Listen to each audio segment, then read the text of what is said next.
TNPSC போட்டித் தேர்வு மாணவர்கள் அனைவருக்கும் மனமார்ந்த வாழ்த்துக்களும் பாராட்டுகளும். நாம் இன்றைய வகுப்பில்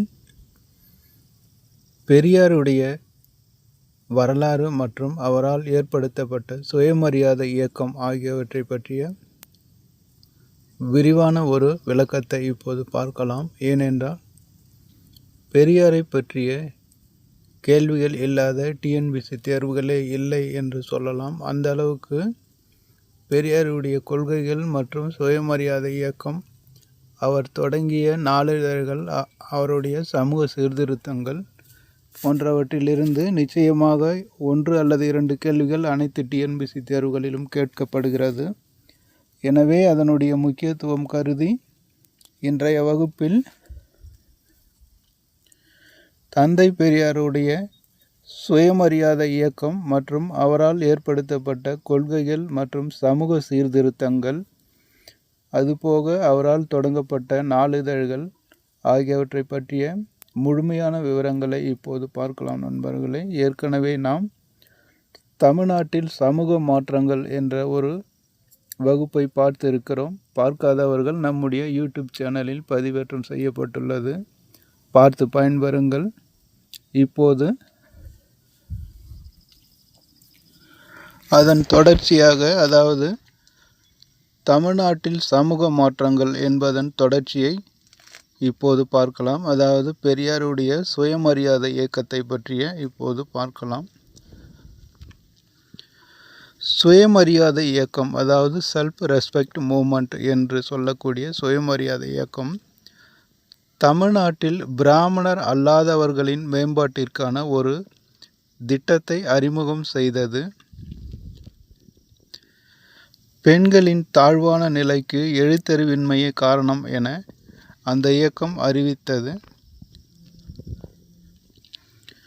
சுயமரியாதை இயக்க சொற்பொழிவுகளின் மையப் பொருளாக இருந்தது இனம், அதாவது தேசியம் என்று சொல்லக்கூடிய இனம் ஆகும்.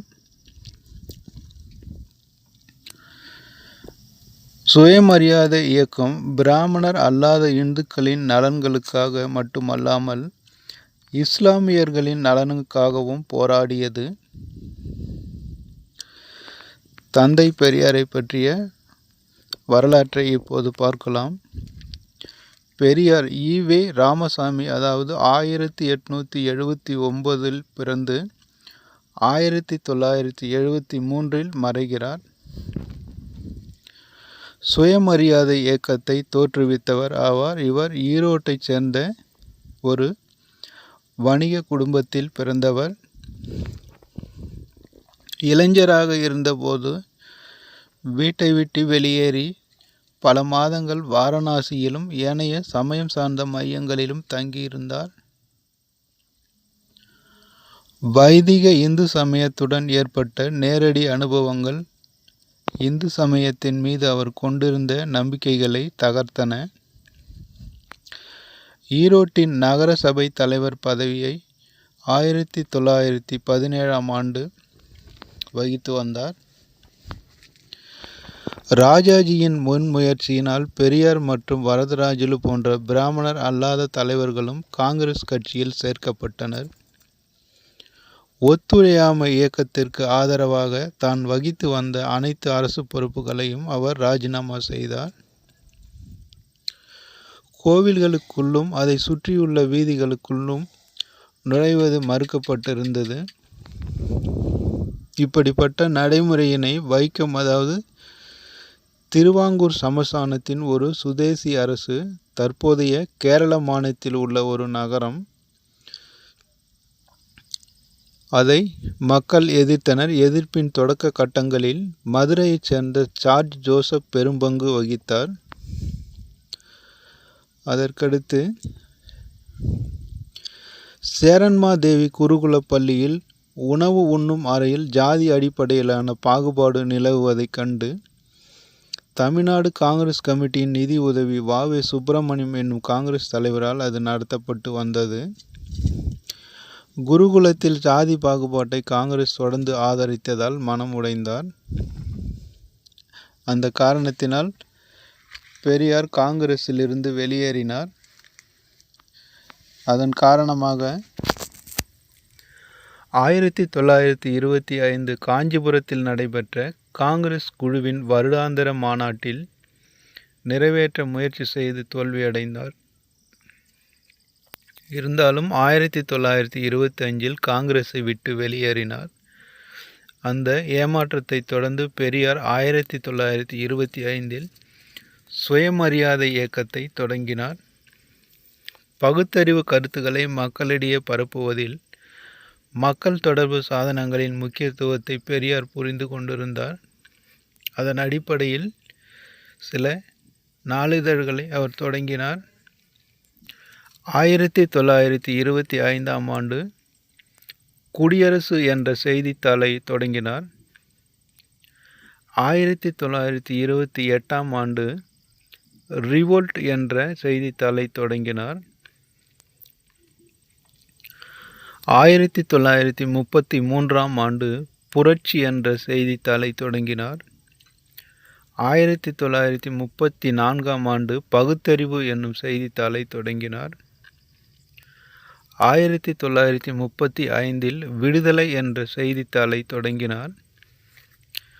சுயமரியாதை இயக்கத்தின் அதிகாரப்பூர்வ செய்தித்தாளாக குடியரசு என்ற நாளிதழ் செயல்பட்டது. இவர் சித்திரபுத்திரன் என்னும் புனைப்பெயரில் கட்டுரைகளையும் எழுதி வந்தார்.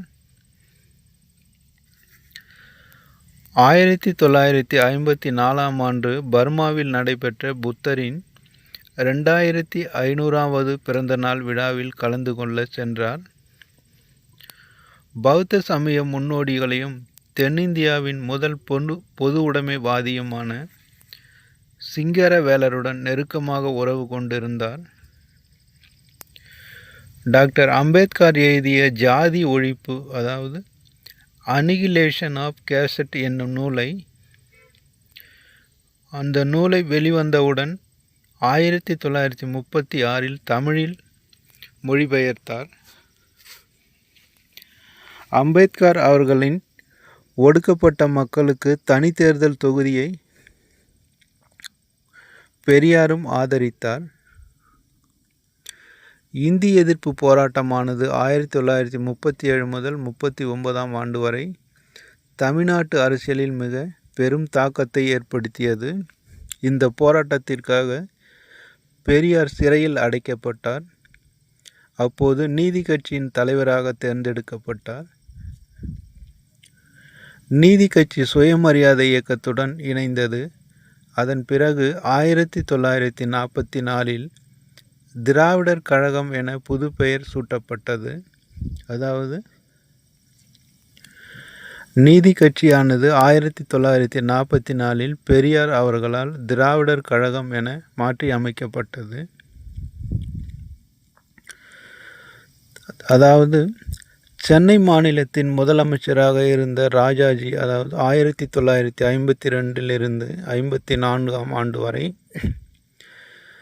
சென்னை மாநிலத்தின் முதல்வராக இருந்த ராஜாஜி காலத்தில் குலக்கல்வி என்ற திட்டமானது அறிமுகப்படுத்தப்பட்டது. அதாவது மாணவர்கள் அவர்களின் மூதாதையர்கள் அல்லது தந்தையர்கள் செய்து வந்த தொழில்கள் அடிப்படையில் கல்வியானது அளிக்கப்பட்டு வந்தது. இதை குலக்கல்வி திட்டம் என்று பெரியார் எதிர்த்தார். அதாவது ஜாதியை அடிப்படையாக கொண்ட கல்வி முறை என்று எதிர்த்தார். அதாவது அதற்கு என்ன அர்த்தம் என்று கேட்டால், மூதாதையர்கள் செய்து வந்த தொழிலையே அந்த மாணவனும் செய்ய வேண்டும். அதாவது தந்தை அல்லது மூதாதையர்களுடைய தொழிலையே, தன்னுடைய குலத்தொழிலையே அந்த மாணவனும் கற்றுக்கொள்ள வேண்டும் என்பது. அதை பெரியார் கடுமையாக எதிர்த்தார். வட இந்திய எதிர்ப்பானது பெரியாரை இந்திய எதிர்ப்பு நிலைப்பாட்டை மேற்கொள்ள வைத்தது. நாத்திகவாதத்தை, அதாவது கடவுள் இல்லை என்று சொல்பவர்கள் முன்வைத்தார். சமயத்தின் இடத்தில் பகுத்தறிவு வைக்கப்பட வேண்டும் என்றார். சமயம் என்றால் நீங்கள் மூட நம்பிக்கைகளை ஏற்றுக்கொள்கிறீர்கள் என்று பெரியார் உறுதிபட கூறினார். கோவில்களில் நிலவிய பரம்பரை அர்ச்சகர் முறையை அவர் கடுமையாக எதிர்த்தார். பெரியார் ஆணாதிக்க சமூகத்தை விமர்சனம் செய்தார். அவருடைய முக்கியமான நூலான பெண் ஏன் அடிமையானாள் என்பதை எழுதியிருந்தார். 1989ஆம் ஆண்டு தமிழ்நாடு இந்து வாரிசு உரிமை சீர்திருத்த சட்டத்தை அறிமுகம் செய்தது. அச்சட்டத்தில் முன்னோர்களின் சொத்துக்களை உடைமையாக பெறுவதில் பெண்களுக்கு சம உரிமை உண்டு என்பதை உறுதிப்படுத்தியது.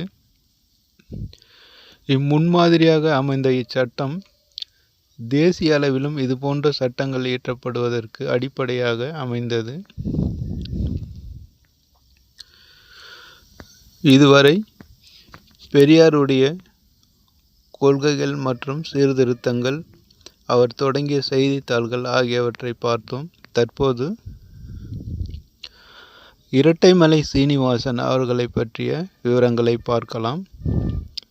நண்பர்களே, நாம் தமிழ்நாட்டில் சமூக மாற்றம் என்ற தலைப்பின் அடிப்படையில் விவரங்களை பார்த்து வருகிறோம். அதன் அடிப்படையில் இப்போது இரட்டைமலை சீனிவாசன் அவர்களை பற்றி பார்க்கலாம். இவர் பொதுவாக தாத்தா என்ற பரவலாக அறியப்படுகிறார். காஞ்சிபுரத்தில் பிறந்தவர். தன்னலமற்ற சேவைக்காக ராவ் சாஹிப், ராவ் பகதூர், திவான் பகதூர் ஆகிய பட்டங்களை அவர் பெற்றிருந்தார். அவருடைய சுயசரிதை ஜீவிய சரித சுருக்கம் 1939இல் வெளிவந்தது. இதுதான் முதலாக எழுதப்பட்ட சுயசரிதை நூலாகும்.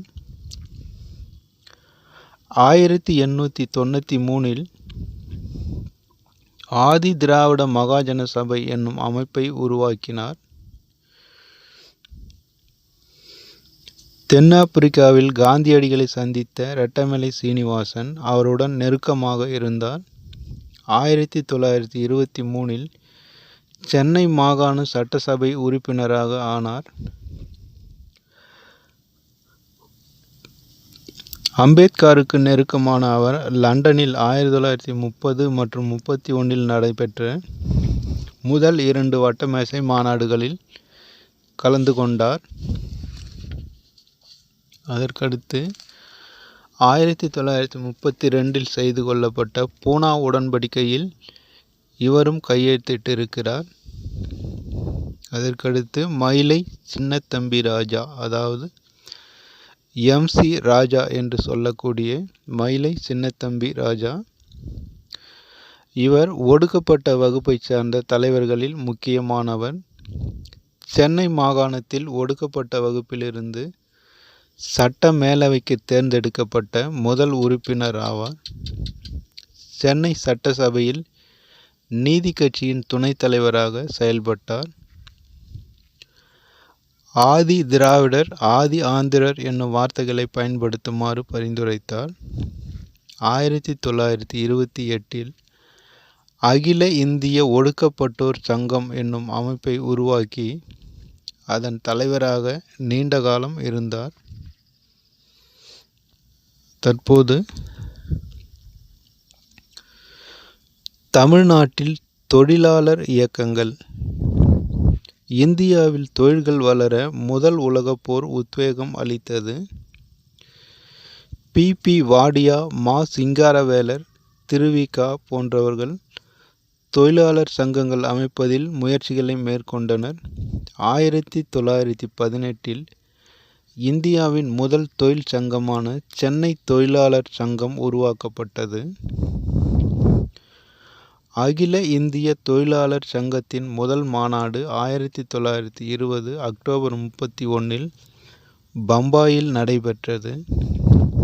சென்னை மாகாண தொழிலாளர் இயக்க நடவடிக்கைகளில் ஒரு முன்னோடியாக திகழ்ந்தவர்தான் மா சிங்காரவேலர்.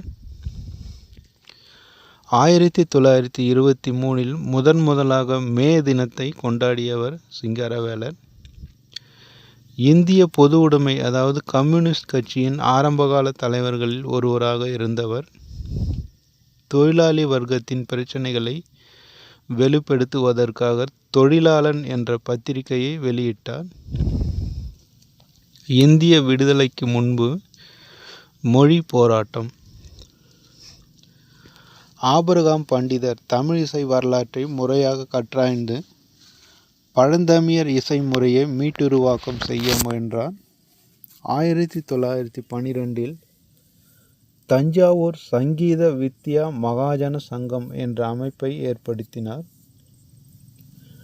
1943 முதல் தமிழிசை மாநாடு நடத்தப்பட்டது. பெண்களுடைய இயக்கங்கள்.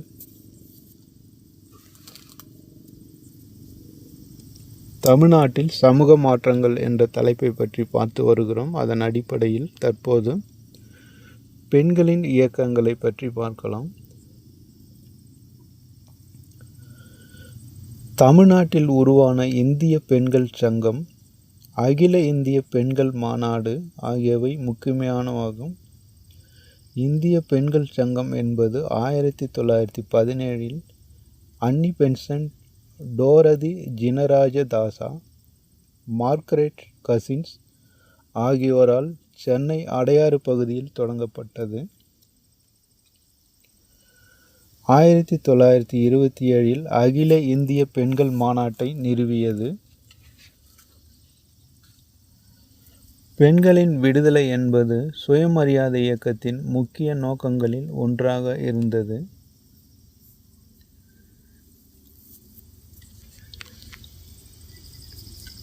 கடவுளுக்கு இறைப்பணி செய்யும் சேவகர்களாக இளம்பெண்களை இந்து கோவில்களுக்கு அர்ப்பணிக்கும் வழக்கம் இருந்தது. அவ்வாறு அர்ப்பணிக்கப்பட்டோர் தேவதாசி என்று அழைக்கப்பட்டனர். கடவுளுக்கு செய்யப்படும் சேவை என்னும் நோக்கில் அமைந்திருந்தாலும் நாளடைவில் இம்முறை பெரும் ஒழுக்கக்கேட்டிற்கும் பெண்களை தவறாக பயன்படுத்துவதற்கும் இட்டு சென்றது. இத்தேவதாசி முறை ஒழிப்பதற்காக சட்டம் இயற்ற வேண்டும் என்பதற்காக நடைபெற்ற இயக்கத்தில் டாக்டர் முத்துலட்சுமி அம்மையார் முதலிடம் வகித்தார். மதராஸ் அர்ப்பணிப்பை தடுத்தல், அதாவது தேவதாசி சட்டம் 1947 என்னும் சட்டம் அரசால் இயற்றப்பட்டது. 1930 சென்னை சட்டமன்றத்தில் முத்துலட்சுமி அம்மையார் சென்னை மாகாணத்தில் இந்து கோவில்களுக்கு பெண்கள் அர்ப்பணிக்கப்படுவதை தடுப்பது என்னும் மசோதாவை அறிமுகப்படுத்தினார். பின்னர் தேவதாசி ஒழிப்பு சட்டமாக மாறிய இம்மசோதா இந்து கோவில் வளாகங்களிலோ அல்லது வேறு வழிபாட்டு இடங்களிலோ பொட்டு கட்டும் சடங்கு நடத்துவது சட்டத்திற்கு புறம்பானதாகும் என அறிவித்தது. தேவதாசிகள் திருமணம் செய்து கொள்வதற்கு சட்டப்பூர்வமாக அனுமதியை வழங்கியது. மேலும் தேவதாசி முறைக்கு உதவி செய்கின்ற, தூண்டிவிடுகின்ற குற்றத்தை செய்வோருக்கு குறைந்தபட்சம் 5 ஆண்டு சிறை தண்டனை என ஆணையிட்டது. இம்மசோதா சட்டமாக மாறுவதற்கு 15 ஆண்டுகள் ஆனது. இப்போது தமிழ்நாட்டில் சமூக மாற்றங்கள் என்பதை பற்றிய பார்த்திருக்கிறோம். அதனுடைய சில டிஎன்பிசி தேர்வுகளில் கேட்கக்கூடிய சில முக்கியமான வினாக்களை இப்போது பார்க்கலாம். இந்தியாவை சேர்ந்த சமூக சீர்திருத்தவாதிகளில் முன்னோடியாக இருந்தவர் ராஜாராம் மோகன் ராய். 1709 தரங்கம்பாடியில் ஒரு முழுமையான அச்சகத்தை நிறுவியவர் சீகன் பால்கு. சுயமரியாதை இயக்கத்தின் அதிகாரப்பூர்வ செய்தித்தாளாக இருந்தது குடியரசு. இது 1925 ஆண்டு தொடங்கப்பட்டது. சமயம் அகற்றப்பட்டு அந்த இடத்தில் எது வைக்க வேண்டும் என பெரியார் விரும்பினார். பகுத்தறிவுவாதம் வைக்கப்பட வேண்டும் என்று பெரியார் விரும்பினார். 1893 ஆதி திராவிட மகாஜன சபையை நிறுவியவர் இரட்டைமலை சீனிவாசன். இந்தியாவில் நன்கு ஒழுங்கமைக்கப்பட்ட தொழிற்சங்கம் எப்போது நிறுவப்பட்டது? 1918 நிறுவப்பட்டது. அரசு அதிகாரிகளை தேர்வு செய்ய நீதி கட்சியால் நிறுவப்பட்டது. பணியாளர் தேர்வு வாரியம். சென்னை மாகாணத்தில் ஒடுக்கப்பட்ட வகுப்பிலிருந்து முதன்முறையாக சட்ட மேலவைக்கு தேர்ந்தெடுக்கப்பட்டவர் MC ராஜா. முதலாக அச்சேறிய ஐரோப்பிய மொழி அல்லாத ஒரு மொழி தமிழ் மொழி. புனித ஜார்ஜ் கோட்டை கல்லூரியை உருவாக்கியவர் F.W. எல்லிஸ். தமிழ் மொழியில் தூய்மைவாதத்தின் தந்தை என அழைக்கப்பட்டவர் மறைமலை அடிகள். தேர்தல் அரசியலில் பெண்கள் பங்கேற்பதை முதலில் அங்கீகரித்தது நீதி கட்சி 1921ஆம் ஆண்டு. இந்தியாவிலேயே முதலாக பெண்களுக்கு வாக்குரிமை வழங்கியது நீதி கட்சி ஆட்சி காலத்தில். சூரிய நாராயண சாஸ்திரி என்னும் பெயர் பரிதிமாற் கலைஞர் என மாற்றிக்கொண்டார். தமிழ் இசைக்கு முக்கியத்துவம் கொடுத்தவர் ஆபிரகாம் பண்டிதர். இந்தியாவின் முதல் பெண் சட்டமன்ற உறுப்பினர் டாக்டர் முத்துலட்சுமி அம்மையார். அதற்கடுத்து கூற்று மற்றும் காரணம். கூற்று: சென்னை மாகாணத்தில் 1920 முதல் 1937 வரை நீதி கட்சி தொடர்ந்து ஆட்சியில் இருந்தது. அதாவது நீதி கட்சியானது தொடர்ந்து 13 ஆண்டுகள் ஆட்சியில் இருந்தது. காரணம்: இக்காலகட்டத்தில் இரட்டை ஆட்சிக்கு எதிராக காங்கிரஸ் கட்சி சட்டமன்றத்தை புறக்கணித்தது. கூற்றும் சரி, ஆனால் காரணம் கூற்றிற்கு சரியான விளக்கம் அல்ல. அதற்கடுத்து இன்னொரு கூற்று காரணம். முதல் உலகப் போர் நடந்து கொண்டிருந்த போது ஆங்கிலேய அரசாங்கம் இந்தியாவில் போருக்கு பின்னர் பிரதிநிதித்துவ நிறுவனங்களை அறிமுகம் செய்வது குறித்து பரிசீலனை செய்து கொண்டிருந்தது. 1920இல் இரட்டை ஆட்சியானது ஒரு அரசு முறையாக மாகாணங்களில் அறிமுகப்படுத்தப்பட்டது. கூற்று காரணம் இரண்டுமே சரி. அடுத்து பொறுத்துக.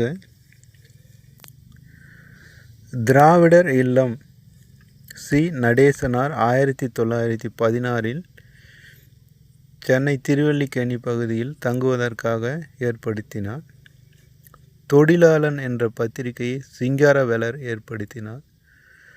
தனித்தமிழ் இயக்கம் தொடங்கியவர் மறைமலை அடிகள். ஜீவிய சரித சுருக்கம் இரட்டைமலை சீனிவாசன். நண்பர்களே, இதுவரை தமிழ்நாட்டில் நடந்த சமூக மாற்றங்கள் என்பதை பற்றிய வரலாற்றை பார்த்திருக்கிறோம். தமிழ்நாட்டில் சமூக மாற்றம் என்பதில் 2 வகுப்புகள் பார்த்திருக்கிறோம் நண்பர்களே. இதோடு இந்த சமூக மாற்றங்கள் பகுதி நிறைவு பெறுகிறது. அதற்கடுத்து ஒரு முக்கியமான தலைப்பை பற்றி விவரிக்கலாம். நீங்கள் அனைவரும் போட்டித் தேர்வில் வெற்றி பெற்று அரசாங்க அதிகாரியாக வேண்டும் என்று மனமாற வாழ்த்துக்கிறேன் நண்பர்களே. அடுத்து வரும் வீடியோவில் சந்திக்கலாம். நன்றி நண்பர்களே.